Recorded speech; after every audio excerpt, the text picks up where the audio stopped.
9 से 10 फुट लंबी काली परछाई वाला कौन था, आखिर किसको दिखा कुणाल, कमल और डेविड ने जंगल में, क्या था वह? हारे का सहारा रियल स्टोरी में आपका स्वागत है। ये कहानी स्वयं मुझे कुणाल ने बताई है। एक टायर पंचर की दुकान पर इस कहानी की कुछ बातें छुपी गई है ताकि इसका किसी भी समाज पर गलत असर न जाए। मेरा और मेरे चैनल का उद्देश्य किसी की धार्मिक भावनाओं को ठेस पहुंचाना नहीं है, बस सत्य को ही उजागर करना है। चलिए शुरू करते हैं। लेकर बाबा का नाम जय श्री श्याम। ये कहानी कुणाल और उसके दो दोस्तों की है।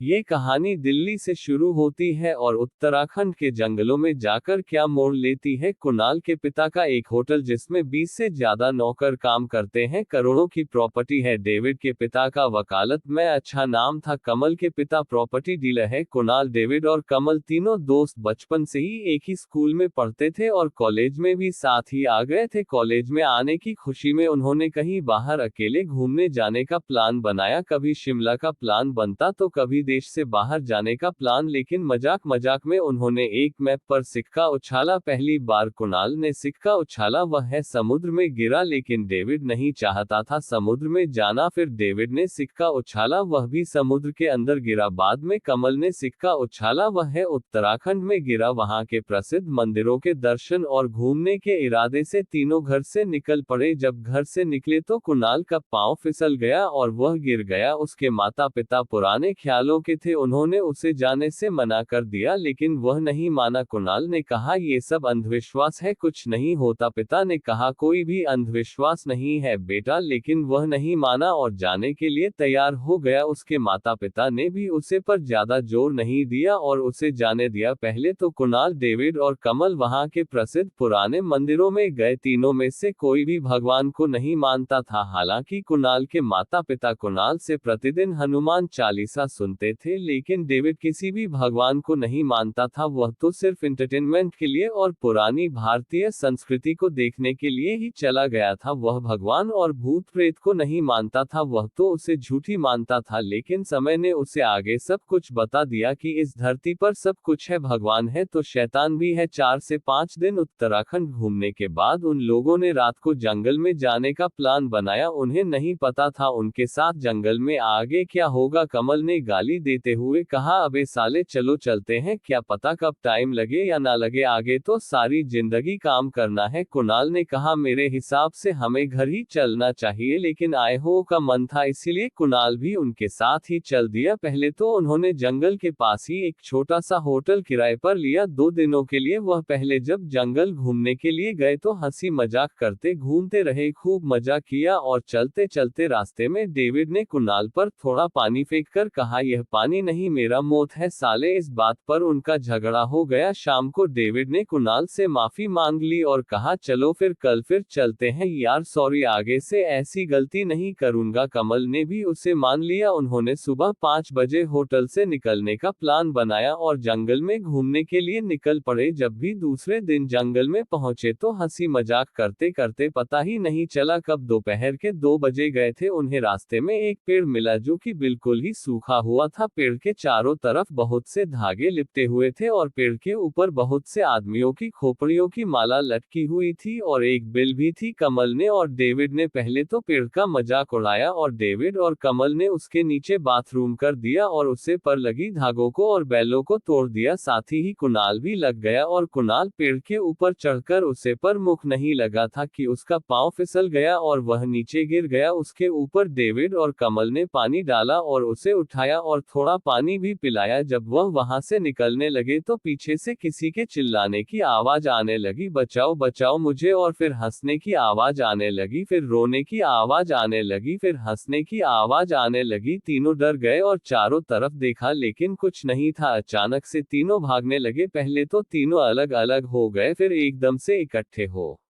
गए। वह पेड़ से बहुत दूर भाग रहे थे लेकिन बार बार पेड़ के नीचे ही आ रहे थे। लगभग 6 बजे तक वह उसी पेड़ के आगे पीछे घूम रहे थे। अचानक से डेविड की छाती में बहुत ज्यादा दर्द होने लगा। वह कर रहने लगा मुझे बचा लो, मेरी छाती में बहुत ज्यादा दर्द हो रहा है, मुझे बचा लो, मेरी छाती में बहुत ज्यादा दर्द हो रहा है। दोनों घबरा गए। 10 से 15 मिनट के बाद डेविड ठीक हो गया। किसी की कुछ भी समझ नहीं आ रहा था। बार बार इस पेड़ पेड़ के नीचे आने के कारण कमल ने पेड़ पर लात मारी और गंदी गंदी गालियां देने लगा और तीनों का आपस में झगड़ा हो गया। तीनों एक दूसरे को खोजने लगे, फिर वह आपस में मिलकर चले कि यहाँ से किसी भी तरह हमें निकालना है। जब कुणाल ने डिब्बा खोलने की कोशिश की तो वह नहीं खुला। एकदम से खाने का डिब्बा फट गया, जैसे बम फटता है। वह घबरा गए और फिर से भागने लगे, लेकिन वह फिर से इस पेड़ के पीछे आ जाते थे। अचानक से कुणाल की पीठ पर खुजली होने लगी और वह रोने लगा। कुछ देर रन के बाद वह चुप हो गया और ठीक हो गया, फिर से भागने लगे। एकदम से कमल उल्टी सीधी बातें करने लगा और अजीब तरह की बातें करने लगा और दूसरी ही भाषा में कुछ बोल रहा था जो कि उनकी समझ में कुछ भी नहीं आ रहा था। माल्ट मुर्रा मासू लारा गाखा ऐसे शब्दों का उच्चारण करने लगा, लेकिन किसी की कुछ भी समझ में नहीं आया कि वह क्या बोल रहा है। अचानक से उसे याद आया कि उसके माता पिता ने उसे हनुमान चालीसा सिखाया है। जब वह हनुमान चालीसा का जाप करने लगा तो 2 से 3 बार हनुमान चालीसा का जाप करने से वह ठीक हो गया। बार बार घूम पूरी तरह से थक गए थे। उन्हें ऐसा लग रहा था मानो उनका कोई पीछा कर रहा है, लेकिन तीनों ने रुकना सही नहीं समझा और चलते